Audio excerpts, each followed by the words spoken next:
days now that we enjoy the sunshine after several weeks, days and weeks of rain. And you can feel the disposition of people changing when there is sunshine. When it is gloomy, we are gloomy. But when there is sunshine, you see the brightness of the smile, and we praise the Lord for this wonderful day. For this month of August, we will center our attention on another topic: Christian sacrifice. It is different from the sacrifice that Jesus made on the cross for us. This is a sacrifice that we can and must do to God and to Christ. The title of our study for this morning is The Sacrifice of Denying Self. And we will focus on Matthew 16, but I also want to bring your attention to a passage or a couple of passages in Hosea, because I would want to lay down the foundation for our study for this month. The sacrifice of denying self. Part of this month's challenge would also center on one line from a hymn that we may be familiar with. The title of the hymn is When I Survey the Wondrous Cross. This was written by Isaac Watts, one of the 750 hymns that he has written. He was a prolific songwriter. And it was during the time when most churches were just singing the Psalms. He introduced hymns. And when he did that, of course, the churches reacted in a way that was not pleasant.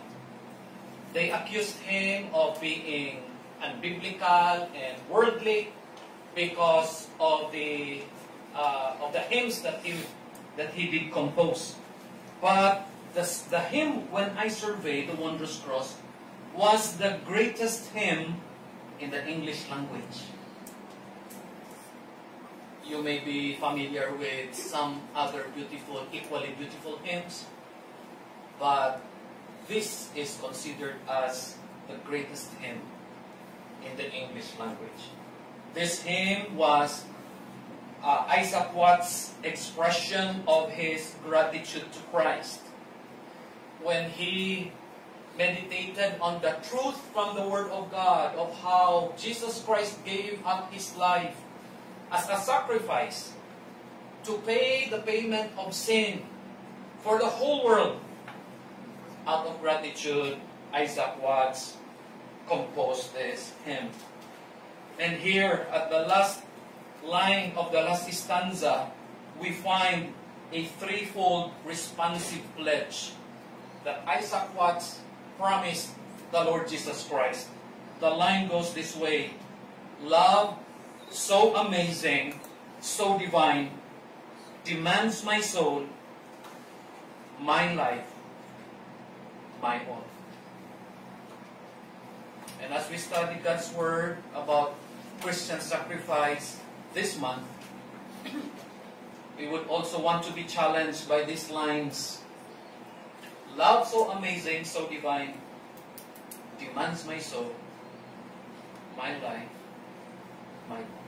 There are two New Testament words for sacrifice. The first is the word hilasmos.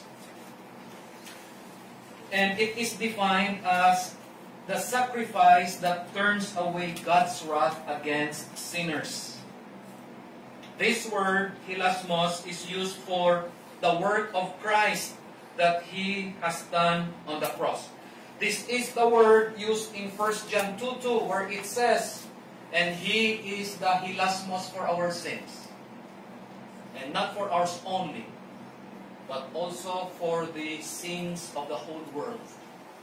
Hilasmos is the sacrifice that Jesus made on the cross for us. The second word is the word thusia.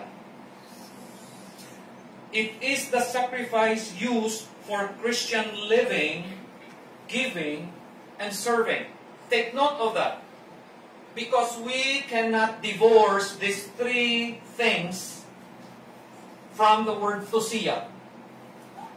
No Christian would be able to say, I can live a life of sacrifice, but all that I am willing to give is my resources and nothing more. Or probably one would say, I can only give God my service, but I am not willing to give Him my resources. Or probably another would say, I would live a life of sacrifice, I will just live for Him, but it does not include my resources or my service. Listen, thusia is about the Christian life and the Christian service and Christian giving.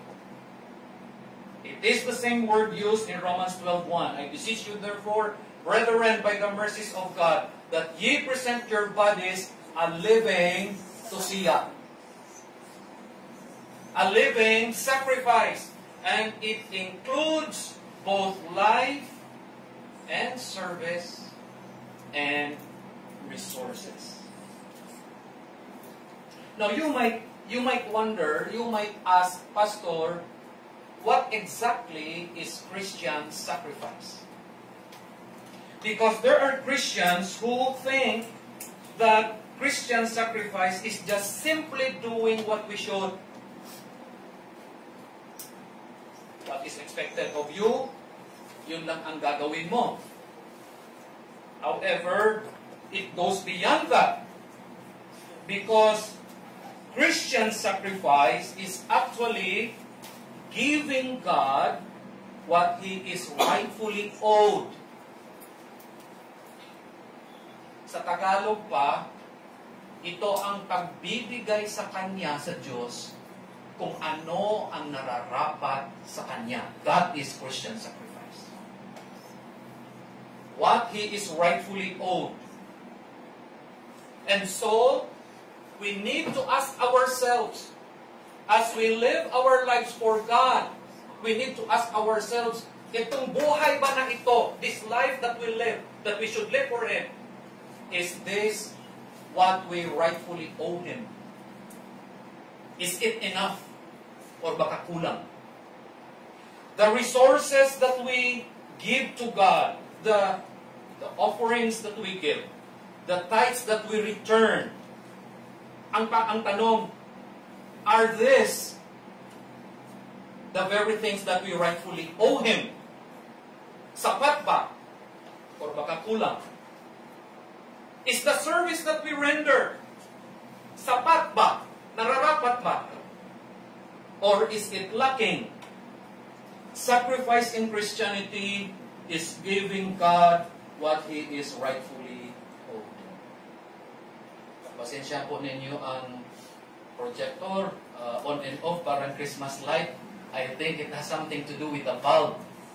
We already have this for 4 years, probably. The bulb is just breathing its last. Konti na lang siguro na panahon mamatay na ito. Papalitan natin ito. That is why it is flickering. Okay? Now, with this idea, we say that this is accurate and this is true because it is based in Ephesians 5:2. Let us read the verse together. Ephesians 5:2. Ready? Begin. And walk in love as Christ also hath loved us, and hath given Himself for us, an offering and a sacrifice to God, for a sweet-smelling savor. Look at these two words here. Very important. Sabi dyan, we should walk in love because Christ has set the example.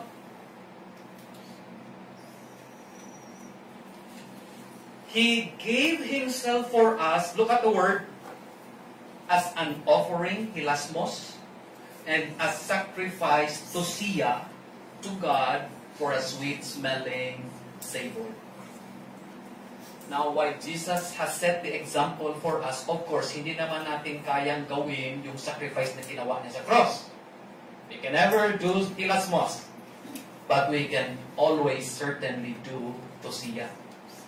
And so may I propose to you this morning, every believer's life must be one of sacrificial living, owing to Christ's sacrifice for him. Every believer, you and me, our lives must be characterized by sacrifice because we owe everything to Christ because of the sacrifice he did for us. What should motivate us towards sacrificial living is the sacrifice that Jesus has made for us. Now, let me lay the groundwork for this series for this month. Number one, sacrifice is meaningless and trivial without a knowledge of God.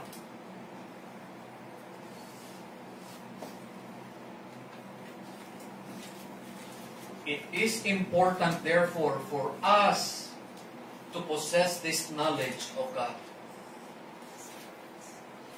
Because without this,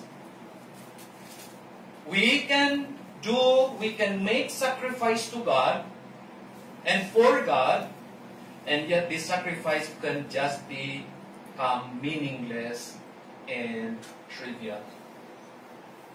Let me point this out from Hosea 6:6.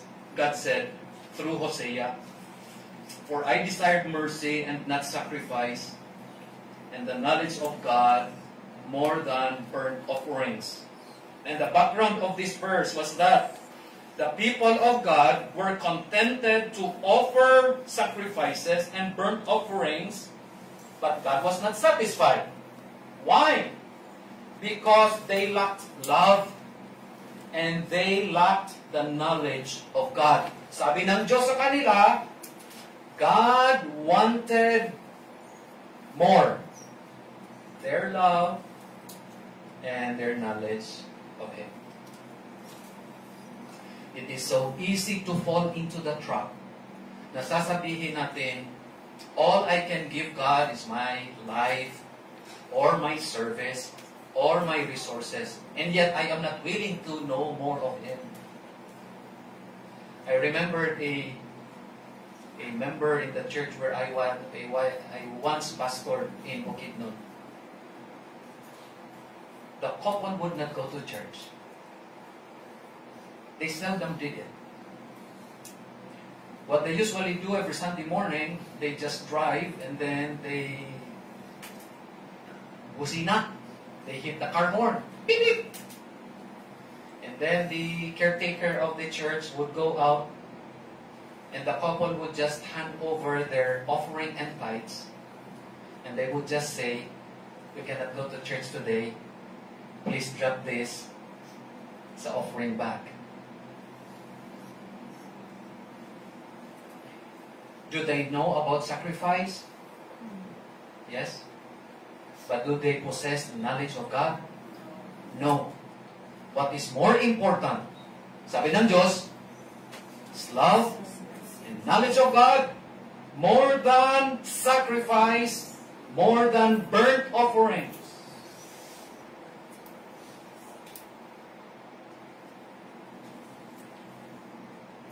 It's important to have the knowledge of God. It's important to continue to learn about the Word of God. It's important to know more of God and of Jesus Christ, of what they have done and what they will continue to do. Because our knowledge of God impacts the way we sacrifice for Him. Listen, why is this important? It is important for 3 reasons. Number 1, knowledge of God nourishes our love for Him.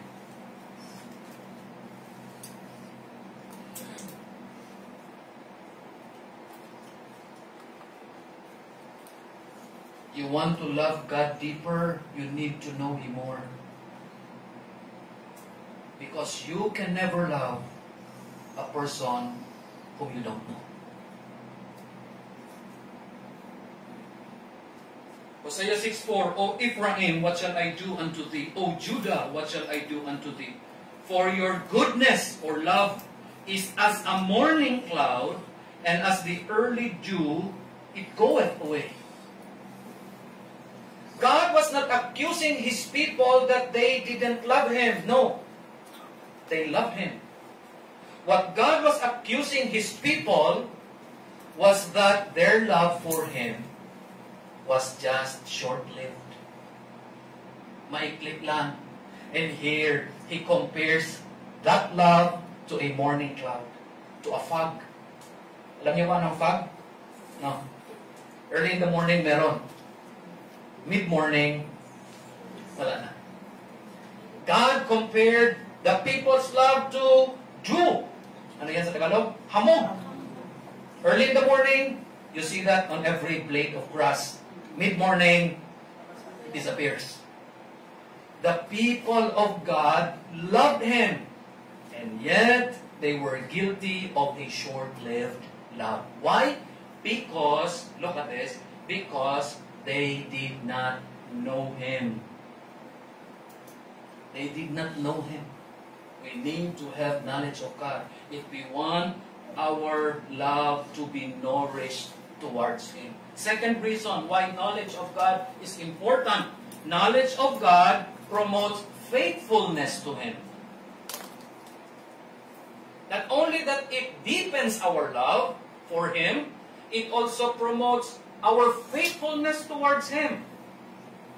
Sabi sa Hosea 4:1, Hear the word of the Lord, O children of Israel, for the Lord has a charge or controversy with the inhabitants of the land.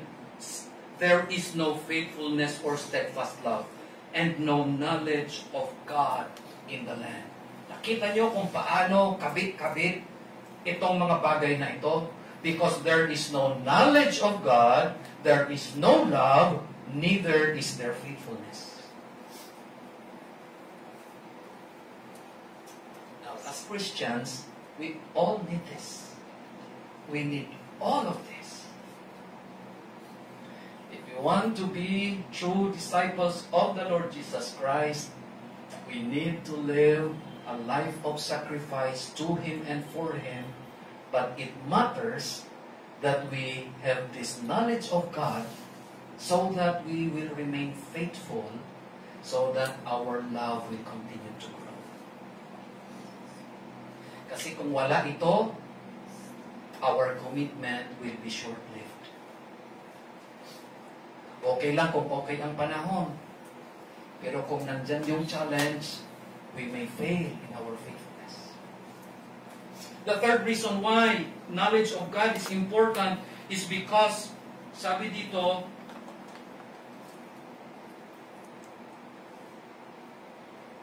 it also keeps us from breaking all bounds. Sabi ng verse 2. Balikan ko muna ang verse 1. Verse 1 says, there is no faithfulness, there is no steadfast love, there is no knowledge of God. And what happens? There is swearing, there is lying, all kinds of sin, murder, stealing, committing adultery. They break all bounds, and bloodshed follows bloodshed. That is what happens. A Christian who loses his faithfulness towards God, a Christian who doesn't possess steadfast love towards God anymore, a Christian who has no knowledge of God, mapapalitan ito ng mga bagay na ito. He will live a sinful kind of life. He will adapt to the philosophy of the world to live without boundaries. Ito yung meaning nito, break all bounds. To live without boundaries.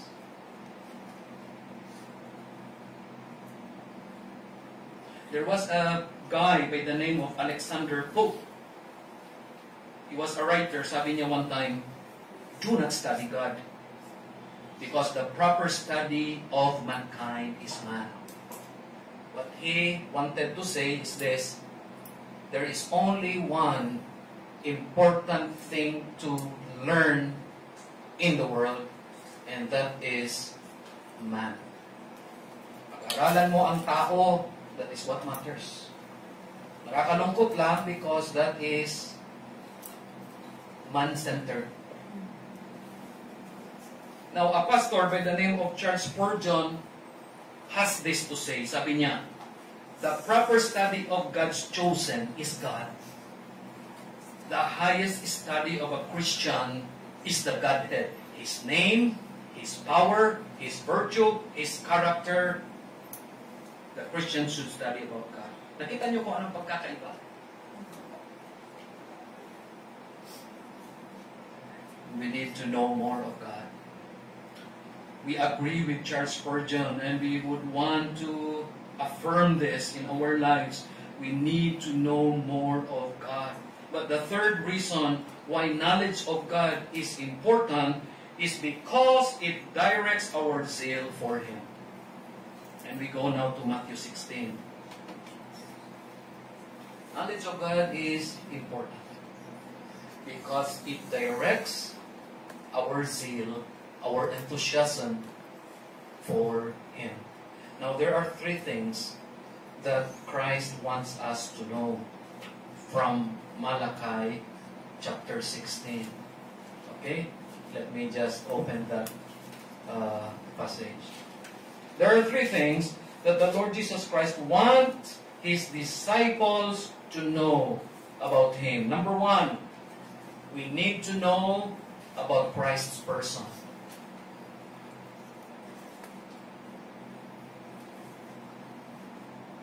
We need to know about Christ's person. The story behind Matthew 16 was that the Lord Jesus Christ has been training His disciples for 2.5 years already. And in the remaining 6 months that He was to be with them, He brought them to a place called Caesarea Philippi for their final exam. And for their final exam, tinanong ni Jesus ang disciples niya who He was. Look at chapter 16, verse 13. Whom do men say that I, the Son of Man, am? Now, some disciples answered, Jesus, you are actually John the Baptist. Some others said, you are Elijah. Some others answered, you are Jeremiah or one of the prophets.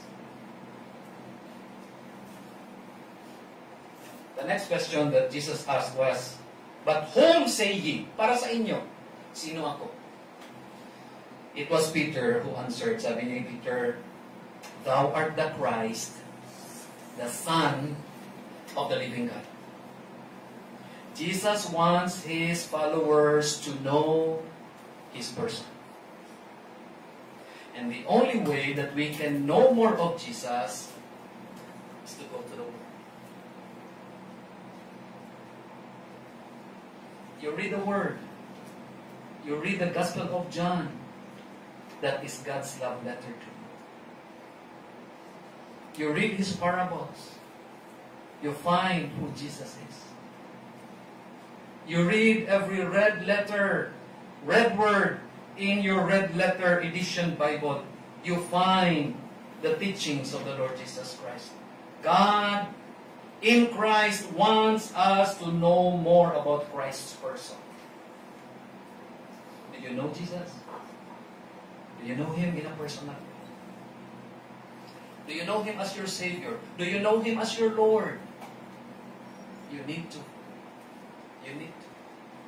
If you are here today, friend, and probably you may say, oh, I heard about Jesus. Oh, I have read some articles about Him, but I don't know Him in a personal way. You can know Him. You can know Him. Trust Him today. Know first of all that you are a sinner and that you cannot save yourself. Of course, you can never save yourself. But know this, that Jesus loved you and He died for you. God, He became man. He took your sins upon Himself on the cross of Calvary. He became your substitute. He died for you to pay the penalty of your sin that you're supposed to pay for yourself. But Jesus did that. He died on the cross. His blood was shed. And He offered forgiveness so that anyone who puts his faith on the Lord Jesus Christ, he will be saved. Acts 16:31. You need to make the decision today. Jesus wants you to know His person. Repent of your sins. Walk away from the evil that you are doing, from the evil that you used to do. Walk away from it, repent, and turn your life to Jesus and follow Him. Follow Him daily. He promised salvation and forgiveness and reconciliation to God. You need to know His person. Secondly, you need to know His program. And the program you find in verses 18 and 19. The program of the Lord Jesus Christ is that He will establish His church on the earth. He will. And it will be sure because He even said in verse 19 or in verse 18, the gates of hell shall not prevail against the church.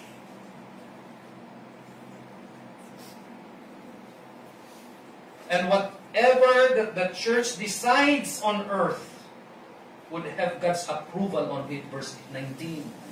Na-mention natin ito kanina sa Sunday school natin. That is Christ's program. He will establish the church, His church, here on earth.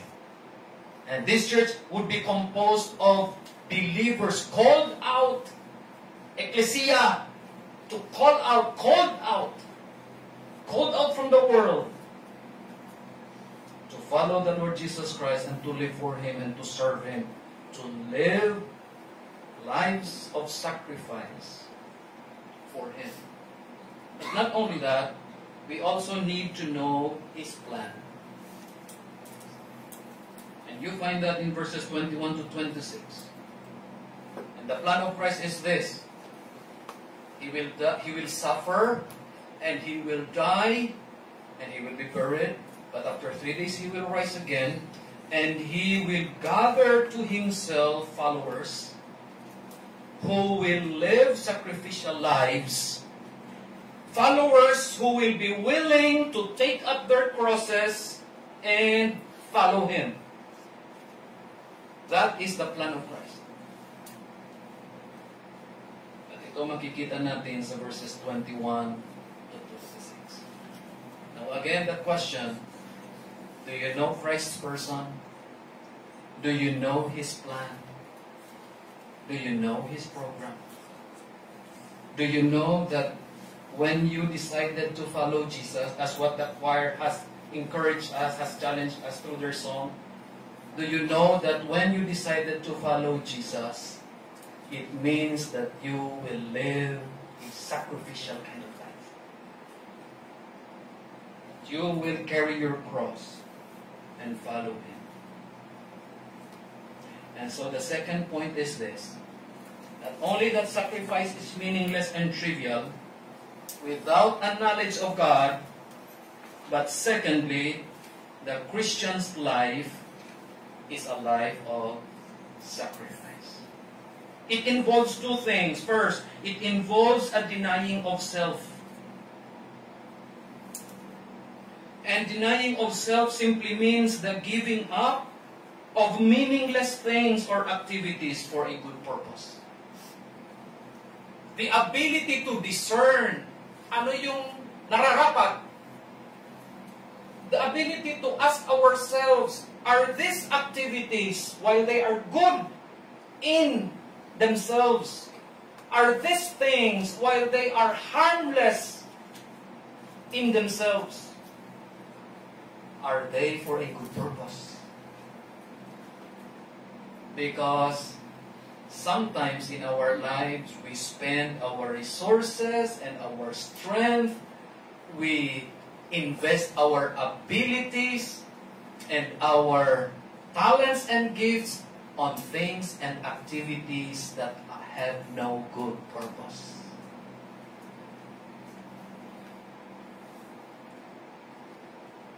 Denying of self is the willingness to give up these meaningless things or activities. That is part of it. That is part of it.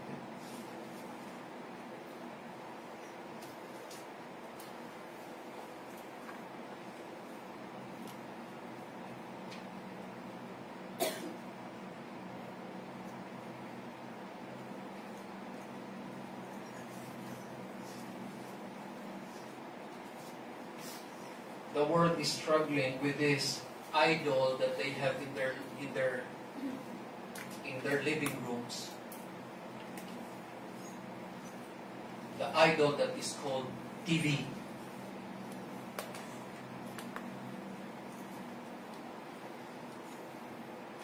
TV can be good.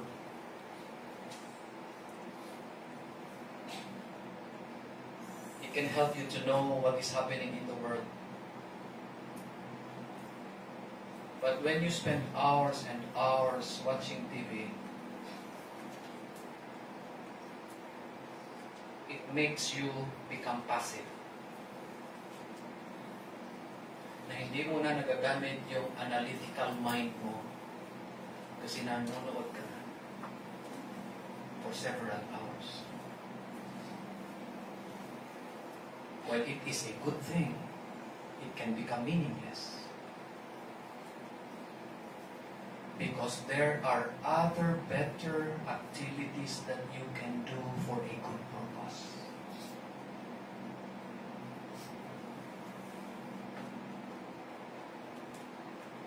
Isaac Watts realized this.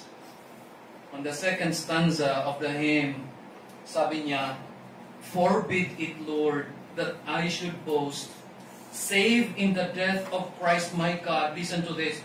"All the vain things that charm me most, I sacrifice them through His blood."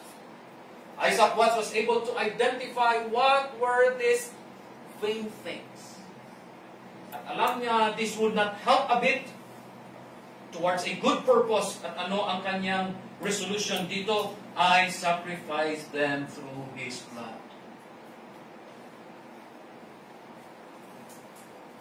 Not only that, denying of self also is surrendering ourselves to Christ and resolving to obey His will.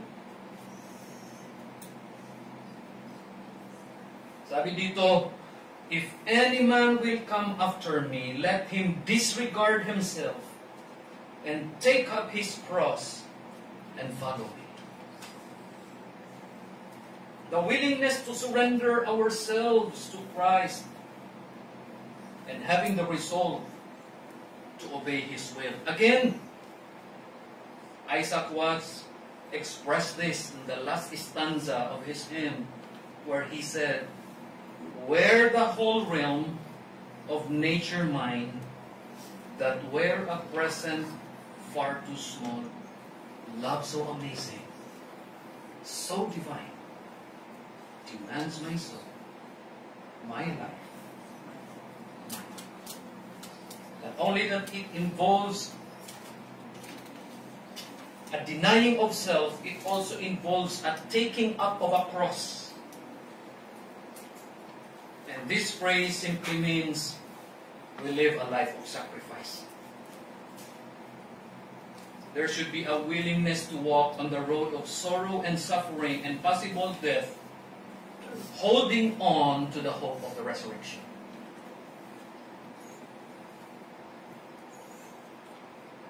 Dearly beloved brethren and friends, what is going on now in the Middle East is something that is disturbing.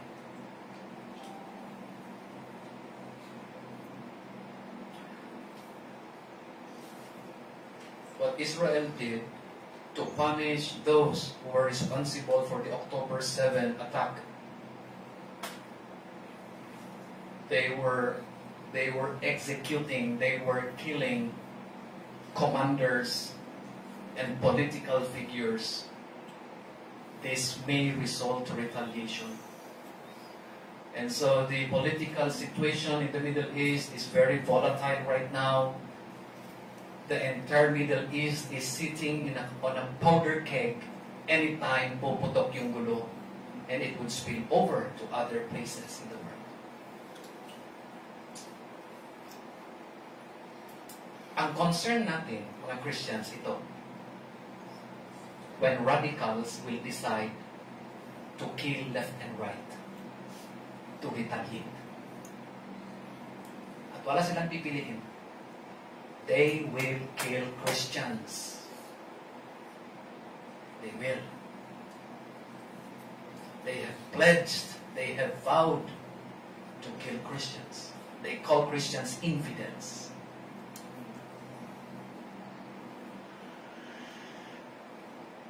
Sacrificial life is walking on the road of possible death. But we can always hold on to the hope of the resurrection. We die because Jesus raised up from the dead. We will also live again. And we will be resurrected. And we will be with Him for eternity. There is a demand for our souls, for our lives, for our all. But the assurance is this: if we lose it to God, you will find it in Him. Huwag kang matakot na mawala ang buhay mo. Huwag kang matakot na mawala ang resources mo. Kasi kung mawala mo yan sa Panginoon, God promised you will find it in Him. Ipabalik niya yan sa iyo. And so let us live a life of sacrifice. Bless your word, dear God, for our souls. We need this reminder because we tend to be complacent and indifferent and passive. But time is calling us to live a life of sacrifice. Oh, help us to imitate Christ. Help us to render thusia. Help us to give you our Christian life, our Christian service, our Christian giving. And yet, dear God, cause our love to deepen for you. Cause our faithfulness to grow. Cause our knowledge of you and of God and of the Lord Jesus Christ to continue to thrive. Help us. Stir us towards a life of sacrifice. In Jesus' name.